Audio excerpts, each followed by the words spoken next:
Alors, gloire au Seigneur pour tout ce qui se déroule.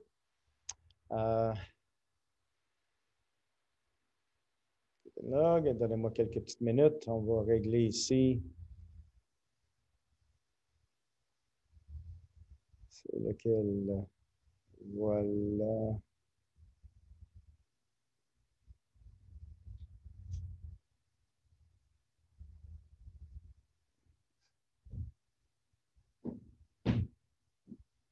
Ah, on va l'avoir juste une fois, ça tout l'air ce matin, les amis.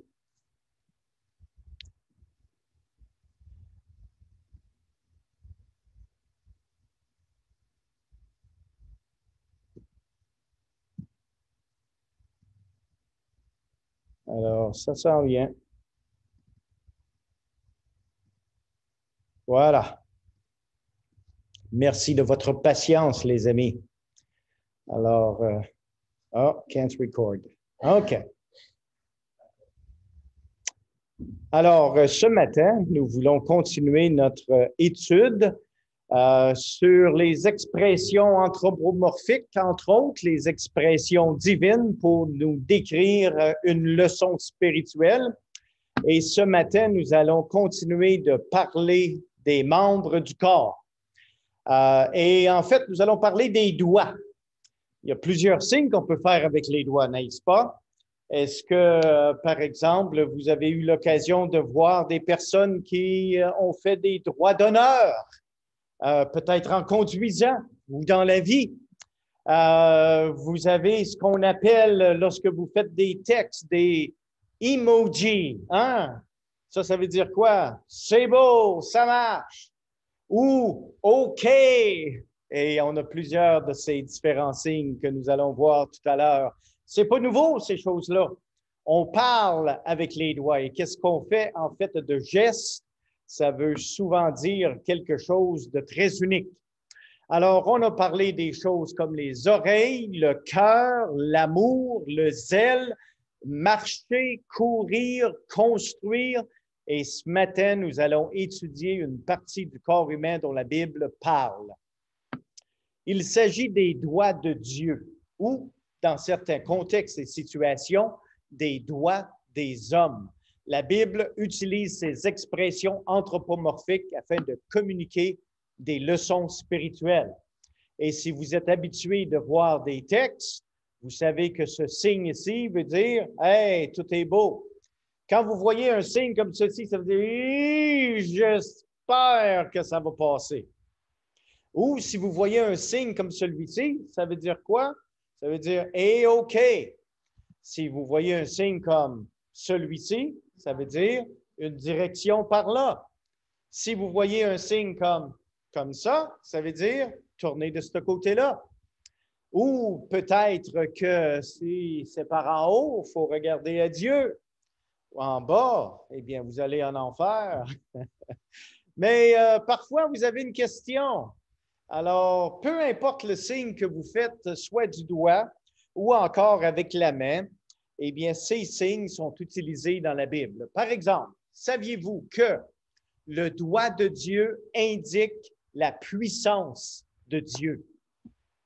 Je vous invite de tourner avec moi dans le livre d'Exode, chapitre 8, versets 11 à 19. Et dans ce texte, eh bien, c'est l'histoire des 10 plaies d'Égypte.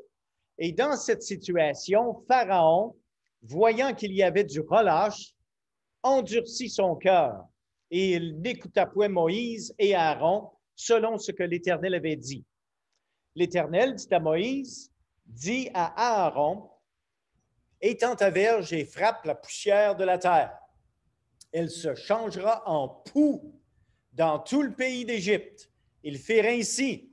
Aaron étendit sa main avec sa verge et il frappa la poussière de la terre et elle fut changée en poux sur les hommes et sur les animaux. Toute la poussière de la terre fut changée en poux dans tout le pays d'Égypte. Les magiciens employèrent leur enchantement pour produire les poux, mais ils ne le purent. Ils ne le purent pas. Les poux étaient sur les hommes et sur les animaux. Chose qui est intéressante dans les 10 plaies d'Égypte, c'est qu'au début, les magiciens étaient capables de faire des miracles semblables à ce que Moïse et Aaron pouvaient faire. Mais il est arrivé un point là où le Seigneur a dit, maintenant la poussière de la terre va se changer en poux. Imaginez votre maison. Je ne sais pas si vous gardez votre maison bien époussetée, mais il me semble que peu importe comment souvent vous époussetez une maison, il en reste toujours un peu. Puis s'il n'en reste pas beaucoup, eh bien, attendez une semaine, puis il y en a comme presque autant qu'il y en avait avant que vous commenciez à dépousseter. Eh bien, imaginez que toute la poussière autour de vous devient des poux.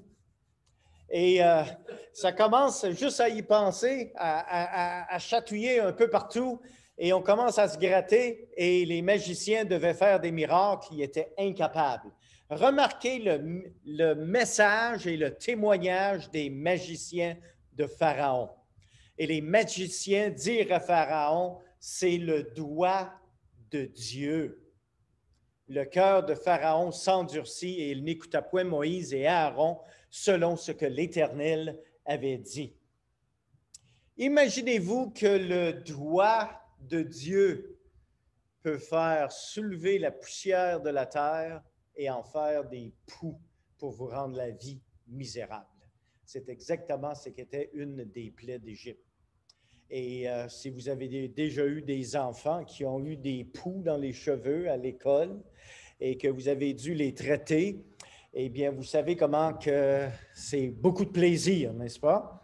Mais imaginez maintenant que toute la maison est remplie de poux. Imaginez que tout le village est rempli de poux. Alors, à ce moment-là, tout le monde que vous rencontrez commence à se gratter et on ne fournit pas parce qu'il y a des poux partout. Et ça gratouille, c'est le doigt de Dieu. Le doigt de Dieu, en plus, indique la sainteté de Dieu. Exode chapitre 31, verset 18. Lorsque l'Éternel eut achevé de parler à Moïse sur la montagne de Sinaï, il lui donna les 2 tables du témoignage, tables de pierre, écrites du doigt de Dieu. Considérez l'histoire de la 2e édition des 10 commandements et je vous inviterai de tourner avec moi dans le livre de Deutéronome. Deutéronome chapitre 9 et j'aimerais lire à partir du verset 10. Est-ce que vous avez réalisé que les tables des 10 commandements étaient écrites du doigt de Dieu? Vous aimez la parole, n'est-ce pas? Moi aussi, j'aime la parole. Mais les 10 commandements spécifiquement ont été écrits du doigt de Dieu. Mais il y a eu un problème avec ce qui avait été écrit. Et dans Deutéronome chapitre 9, verset 10, Moïse raconte l'histoire ici. Et l'Éternel me donna les 2 tables de pierre écrites du doigt de Dieu et contenant toutes les paroles que l'Éternel vous avait dites sur la montagne du milieu du feu le jour de l'assemblée. Ce fut au bout des 40 jours et des 40 nuits que l'Éternel me donna les 2 tables de pierre, les tables de l'Alliance. L'Éternel me dit alors, lève-toi, descends en hâte d'ici, car ton peuple que tu as fait sortir d'Égypte s'est corrompu. Ils se sont promptement écartés de la voie que je leur avais prescrite. Ils se sont fait une image de fonte. L'Éternel me dit, je vois que ce peuple est un peuple au cou raide. Laisse-moi les détruire et effacer leur nom de dessus les cieux, et je ferai de toi une nation plus puissante et plus nombreuse que ce peuple. Je retournai et je descendis de la montagne tout en feu, les 2 tables de l'Alliance dans mes 2 mains. Je regardais et voici, vous aviez péché contre l'Éternel, votre Dieu. Vous vous étiez fait un veau de fonte. Vous vous étiez promptement écarté de la voie que je vous avais prescrit, l'Éternel. Je saisis les 2 tables, je les jetai de mes mains, je les brisai sous vos yeux. Je me prosternai devant l'Éternel comme auparavant, 40 jours et 40 nuits, sans manger de pain et sans boire d'eau, à cause de tous les péchés que vous aviez commis en faisant ce qui est mal aux yeux de l'Éternel pour l'irriter. Car j'étais effrayé à la vue de la colère, de la fureur dont l'Éternel était animé contre vous jusqu'à vouloir vous détruire, mais l'Éternel m'exauça encore cette fois. Verset 20, l'Éternel était aussi très irrité contre Aaron, qui voulait faire périr et pour qui j'intercédais encore en ce temps.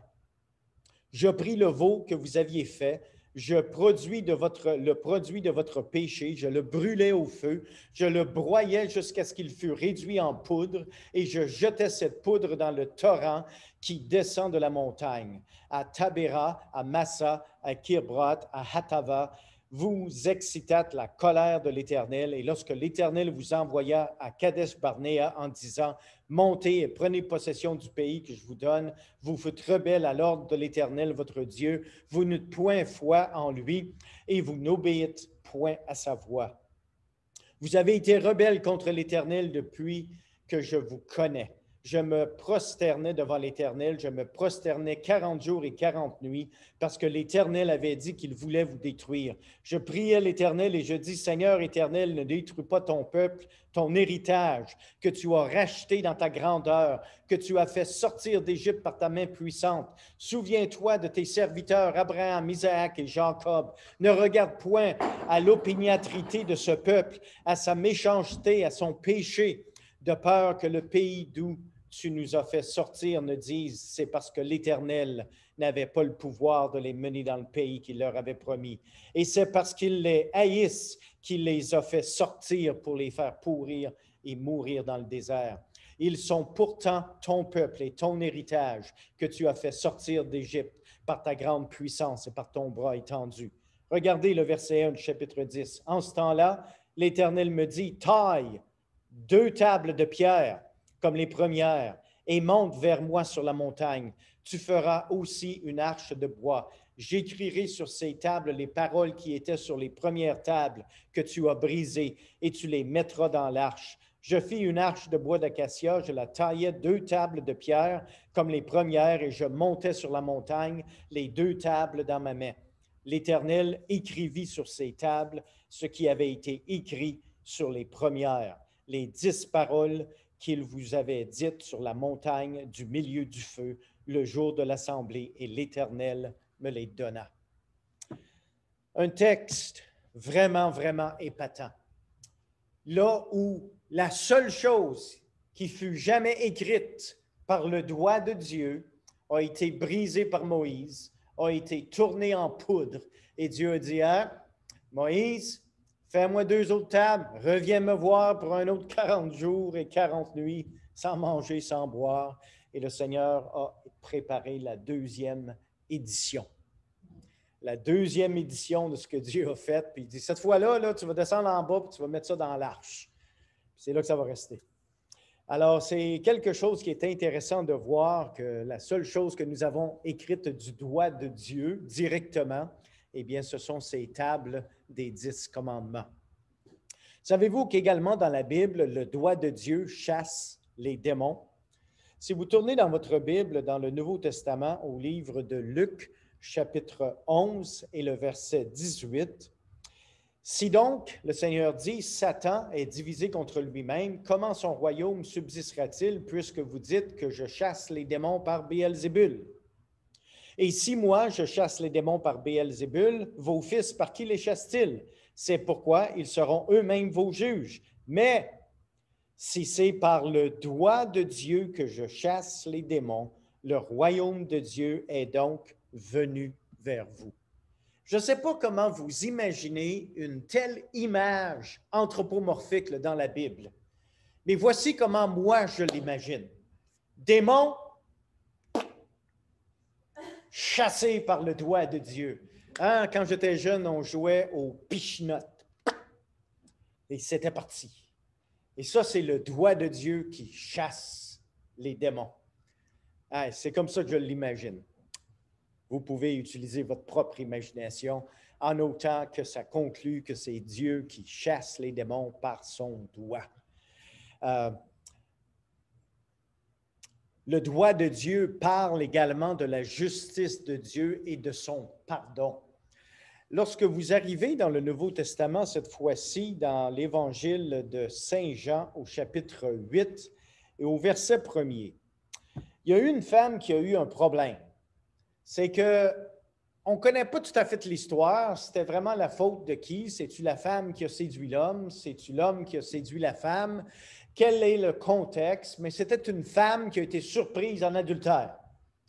Maintenant, faut réaliser une chose. Les personnes religieuses ont pris la femme puis l'ont tirée pour l'amener vers Jésus. Puis on dit, voici une femme qui a commis l'adultère. Je ne sais pas si vous le réalisez, mais en autant que je sache, un adultère, ça ne se fait pas tout seul. Ça se fait au moins à deux. Je ne sais pas comment ça se fait que les gars religieux ont réussi à pogner la femme, mais ils n'ont pas réussi à pogner l'homme. Je ne sais pas s'ils étaient plus vite ou s'ils l'ont tout simplement ignoré. Ou s'il était peut-être un de leurs gangs. Ça se peut aussi. Mais on retrouve le texte au Jean chapitre 8, verset 1. Jésus se rendit à la montagne des Oliviers, mais dès le matin, il alla de nouveau dans le temple et tout le peuple vint avec lui. S'étant assis, il les enseigna. Alors maintenant, réalisez le contexte. Jésus, maintenant, il est à une place, puis il est dans le temple, il est assis, puis il enseigne.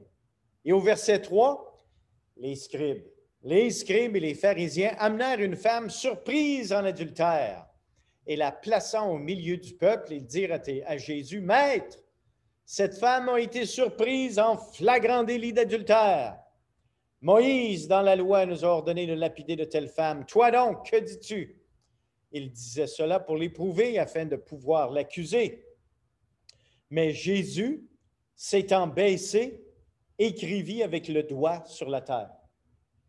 Alors, imaginez-vous, Jésus est assis, il est en train d'enseigner, puis maintenant, il descend plus bas que sa chaise et avec son doigt, il écrit par terre quelque chose.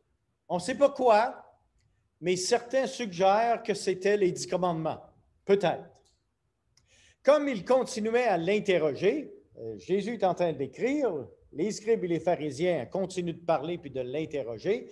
Il se releva et leur dit, que celui de vous qui a été sans péché jette la pierre contre elle. Et s'étant de nouveau baissé, il écrivait sur la terre. C'est comme s'il n'avait pas tout à fait fini d'écrire peut-être les 10 commandements, si c'était ça qu'il écrivait. Il a continué à écrire. Quand ils entendirent cela, accusés par leur conscience, ils se retirèrent un à un, depuis les plus âgés jusqu'au dernier, et Jésus resta seul avec la femme qui était là au milieu. Alors, s'étant relevé, et ne voyant plus que la femme, « Hey, la classe est partie! » Jésus lui dit, « Femme, où sont ceux qui t'accusaient? Personne ne t'a-t-il condamné? » Elle répondit, « Non, Seigneur. » Et Jésus lui dit, « Je ne te condamne pas non plus, va et ne pêche plus. » Alors, remarquez une chose ici, c'est que ce qui n'était pas en doute, c'était le fait que la femme avait bel et bien commis un adultère. Les personnes qui l'avaient amenée le savaient. Les personnes qui étaient là semblent conclure la même chose et Jésus n'a jamais dit « tu es innocente ». Mais ce que Jésus a fait, et j'aime beaucoup ceci, il a dit « je ne te condamne pas non plus, mais va et ne pêche plus ». Tout ce que Jésus a pu écrire par terre avec son doigt, eh bien, est un témoignage au fait que Jésus a pardonné le péché de cette femme. Le doigt de Dieu pardonne. Et ça, c'est une belle image que nous voyons dans Jean 8. Également, le doigt de Dieu parle de sa capacité de guérir. Et une chose fabuleuse que nous lisons dans le livre de Marc au chapitre 7 et le verset 31 à 35. Jésus quitta le territoire de Tyr et revint par Sidon vers la mer de Galilée en traversant le pays de la Décapole. On lui amena un sourd qui avait de la difficulté à parler et on le pria de lui imposer les mains. Il le prit à part, le loin de la foule, lui mit les doigts dans les oreilles et lui toucha la langue avec sa propre salive, puis, levant les yeux au ciel, il soupira et dit « Ephrata », c'est-à-dire « ouvre-toi ». Aussitôt, ses oreilles s'ouvrirent, sa langue se délia, et remarquez ceci, et il parla très bien. Hey, faut voir l'image là, quand vous lisez une histoire comme ça. Là. Le gars, là, il n'a jamais entendu. Il n'a jamais entendu sa langue maternelle. Il n'a jamais entendu qui que ce soit parler. Il est sourd. Il peut faire des sons avec sa bouche, mais ça n'a pas de sens. Jésus arrive et dit, viens avec moi, mon ami. Jésus l'apporte. Puis qu'est-ce qu'il fait? 2 doigts dans l'oreille. Ah ouais, on va enlever la cire de là. La cire part. Hey, j'entends! Et je parle. Normalement, quelqu'un qui est sourd, qui tout d'un coup peut entendre, ne serait pas plus capable de parler avec bon sens. Mais là, Jésus, étire ta langue, mon ami. Et ça, oui, ça c'était avant le COVID. Et avec sa salive, il touche la langue et il parle bien. Wow! Quel miracle! Peut-être qu'il y a certaines personnes aujourd'hui dans ce monde qui ont besoin des doigts de Dieu, les doigts de guérison de Dieu dans leur vie. Eh bien oui, c'est arrivé. Et j'aime beaucoup l'aspect du fait que cet homme non seulement était capable d'entendre, mais il était également capable de parler très bien. La Bible ne parle pas seulement des doigts de Dieu, mais elle parle également des doigts des hommes. Et les doigts des hommes peuvent nous enseigner des leçons spirituelles. Par exemple, dans Exode chapitre 29, et ça vaut la peine que vous puissiez prendre quelques secondes pour tourner dans ce passage, Exode 29 et le verset 12, le symbole du sang au bout du doigt. Eh bien, tu prendras du sang du taureau, tu en mettras avec ton doigt sur les cornes de l'autel et tu répandras tout le sang au pied de l'autel. Alors, dans les procédures de faire un sacrifice, un des éléments que le sacrificateur devait faire, c'était de tremper son doigt dans le sang de l'animal qui était sacrifié et d'en mettre sur les 4 cornes de l'autel. Et ça, c'est quand même assez intéressant, mais c'est une des manières dont l'image du doigt d'aspersion est utilisée. Il y a aussi l'effet du symbole de l'aspersion qu'on voit un peu plus loin, cette fois-ci dans le livre de Lévitique au chapitre 4 et le verset 6. Il trempa son doigt. Maintenant, ce n'était pas le bout du doigt, c'était le doigt au complet dans le sang. Et il en fera 7 fois l'aspersion devant l'Éternel en face du voile du sanctuaire. Alors, il trempe le doigt dans le sang, et là, il s'en va et 7 fois. Et à chaque fois, il y a quelques gouttes de sang qui s'étendent, qui s'en vont. L'aspersion du sang qui symbolise la purification du peuple ou de la personne qui offre l'offrande. Alors, c'est une des choses qui était utilisée dans les sacrifices dans l'Ancien Testament. Le doigt de l'homme peut être indicatif de la souffrance imposée à d'autres. Et on a 2 illustrations ici qui utilisent ce genre d'illustration. La première se trouve dans 1 Roi, chapitre 12, et le verset 8. Il s'agit de Roboam, lui qui a régné après Salomon. Et Roboam n'avait certainement pas la sagesse des anciens rois comme David et Salomon avant lui.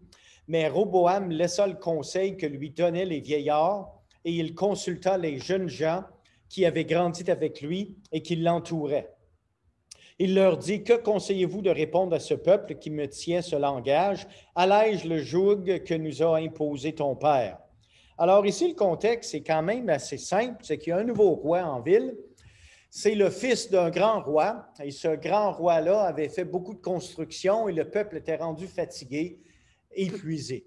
Alors, le peuple vient voir le jeune roi, puis il dit, « Hey, ton père, là, il nous faisait travailler. » Il dit, « Y aurait-tu moyen d'avoir une réunion syndicale pour en enlever un peu sur nos épaules? » Puis, au lieu d'écouter le conseil des vieillards, il a été voir les gens avec qui il avait grandi. Puis il a dit, « Hey, les gars, qu'est-ce que vous pensez? Voici ce que le peuple demande. Qu'est-ce qu'on doit leur donner? » Et au verset 10, « Et voici ce que lui dirent les jeunes gens qui avaient grandi avec lui. Tu parleras ainsi à ce peuple qui t'a tenu ce langage. Ton père t'a rendu notre joug pesant, et toi, allège-le nous. Tu leur parleras ainsi. Mon petit doigt est plus gros que les reins de mon père. Maintenant, mon père vous a chargé d'un joug pesant, et moi, je vous le rendrai plus pesant. Mon père vous a châtié avec des fouets, et je vais vous châtier avec des scorpions. » Wow! Hey, le fardeau que vous avez eu avec mon père, c'était comme mon petit doigt. Attendez un peu, on va serrer les fouettes et on va sortir les scorpions. Ouais, toute une réunion syndicale, hein? Et il y a des boss qui sont, des patrons qui sont comme ça aujourd'hui. Ils serrent les fouettes, mais ils sortent les scorpions. Eh bien, alors, l'illustration d'un doigt est utilisée pour imposer des souffrances à d'autres personnes, mais il y en a aussi dans le Nouveau Testament. Mais cette fois-ci, nous allons dans l'Évangile de Matthieu, chapitre 23 et le verset 1er. Alors, Jésus, parlant à la foule et à ses disciples, les scribes et les pharisiens sont assis dans la chaire de Moïse. Faites donc et observez tout ce qu'ils vous disent, mais n'agissez pas selon leurs œuvres, car ils disent et ne font pas. Ils lient des fardeaux pesants et les mettent sur les épaules des hommes, mais ils ne veulent pas les remuer du doigt. Alors ici, Jésus utilise la souffrance de quelqu'un qui est fait par les hommes religieux, qui mettent un fardeau pesant sur les épaules du monde, et eux-mêmes ne sont même pas préparés à soulever un peu ce fardeau pour alléger la pesanteur. Alors, c'est une belle illustration que Jésus nous donne ici. Est-ce que, par hasard, vous connaissez c'est quoi un doigt d'honneur biblique? Est-ce que vous savez qu'il y a telle chose dans la Bible qu'un doigt d'honneur? Eh bien, si vous voulez savoir ça a l'air de quoi, un doigt d'honneur, eh bien, tournez avec moi dans l'Évangile de Luc, chapitre 15, et nous allons lire le verset 22.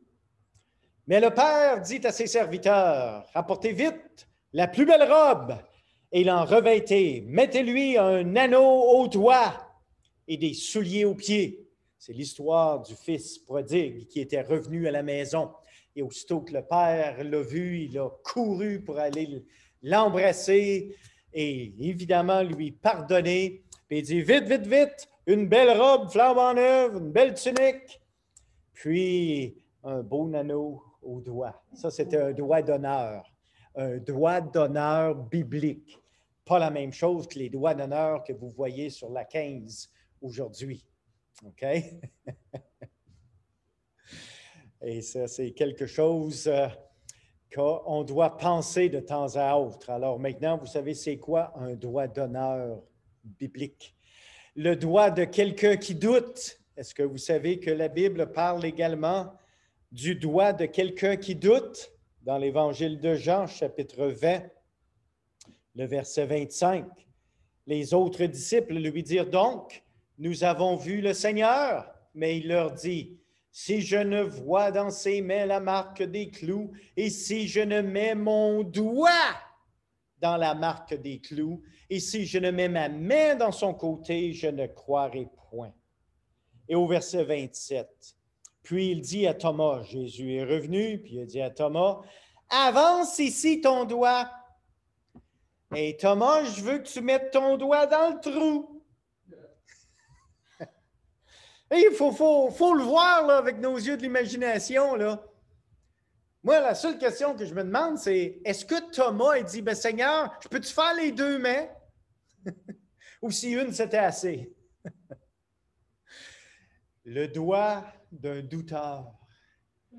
Aujourd'hui, il y en a des doigts de douteurs qui ne croient pas au Seigneur Jésus-Christ, à sa mort, sa crucifixion et sa résurrection. Et même après qu'on leur annonce le message de la bonne nouvelle, ils continuent toujours de douter. Alors le Seigneur a dit plus loin à Thomas, « Heureux celui qui croit sans avoir vu. » Les doigts comme les mains peuvent être utilisés au combat et à la bataille pour Dieu. Le psaume 144 a une belle image pour nous ici. Le psaume 144, et j'aimerais lire pour vous le verset 1er de David. « Béni soit l'Éternel, mon rocher, qui exerce mes mains au combat, mes doigts à la bataille. » Ça, c'est un passage qui devient de plus en plus important de nos jours. Parce que dans la bataille, il n'y a pas juste la main, le poing qui fait quelque chose. Les doigts peuvent faire quelque chose. Si vous ne me croyez pas, vous avez juste à lire le Journal de Montréal. Quelqu'un qui se promène en plein cœur de jour, pow, pow, pow, et qui tire et qui tue. Alors oui, c'est possible de faire une bataille avec un doigt. Ça, la Bible en parle. Mais tu peux utiliser tes doigts pour la bataille de Dieu ou la bataille contre Dieu en détruisant sa créature. L'homme perverti fait des signes avec ses doigts. Et ça, c'est rien de nouveau. On sait ça dans la société dans laquelle on vit. Mais la Bible en parle également en Proverbes, chapitre 6 et le verset 12. L'homme pervers, l'homme inique marche la fausseté dans la bouche. Il cligne des yeux, parle du pied, fait des signes avec les doigts. Ça, c'est un beau verset que les chrétiens devraient mettre là, sur leur pare-choc en arrière. L'homme perverti fait des signes avec les doigts. Puis on devrait même mettre ça sur les pare-chocs en avant. Hein? Alors, quand le prochain qui fait un signe, un doigt d'honneur social, eh bien, c'est en espérant qu'il puisse lire sur votre pare-choc, l'homme perverti fait des signes avec les doigts. En tout cas, j'ai juste pensé à ça, là, si vous voulez investir dans un nouveau commerce, faites des signes, des enseignes bibliques. Peut-être qu'ils vont en profiter pour vous accrocher dans le passé, là, mais... Alors, l'homme perverti fait des signes avec les doigts, avec les pieds, et c'est quelque chose qui n'est pas nouveau. Les crimes que les hommes commettent avec leurs doigts, même Ésaïe en parle. Le prophète Ésaïe, chapitre 59. Et j'aimerais lire pour vous le premier verset. « Non, la main de l'Éternel n'est pas trop courte pour sauver, ni son oreille trop dure pour entendre, mais ce sont vos crimes qui mettent une séparation entre vous et votre Dieu. Ce sont vos péchés qui vous cachent sa face et l'empêchent de vous écouter, car vos mains sont souillées de sang et vos doigts de crime. Vos lèvres profèrent le mensonge. Votre langue fait entendre l'iniquité. » Alors, encore une fois, les doigts sont utilisés pour exprimer qu'il y a possibilité d'utiliser ces doigts pour faire des choses criminelles. Avez-vous déjà vu un voleur qui a les deux bras coupés au coude, qui essaye de rentrer dans un coffre-fort en tournant les numéros, si ça existe encore, ou en pitonnant sur le téléphone pour être capable de rentrer dans une maison? Alors, les doigts sont utilisés pour les choses criminelles. Et la Bible en parle. Savez-vous que le doigt de Dieu peut écrire votre jugement sur votre demeure? Eh bien, rappelez-vous de ce qui est arrivé dans le livre de Daniel. Daniel, chapitre 5 et le verset 4. Eh bien, le roi est en festivité avec tous ses invités.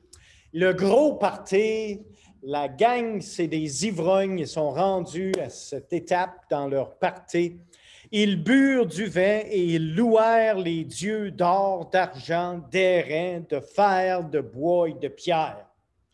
En ce moment apparurent les doigts d'une main d'homme. Ils écrivirent en face du chandelier sur la chaux de la muraille du palais royal. Le roi vit cette extrémité de main qui écrivait.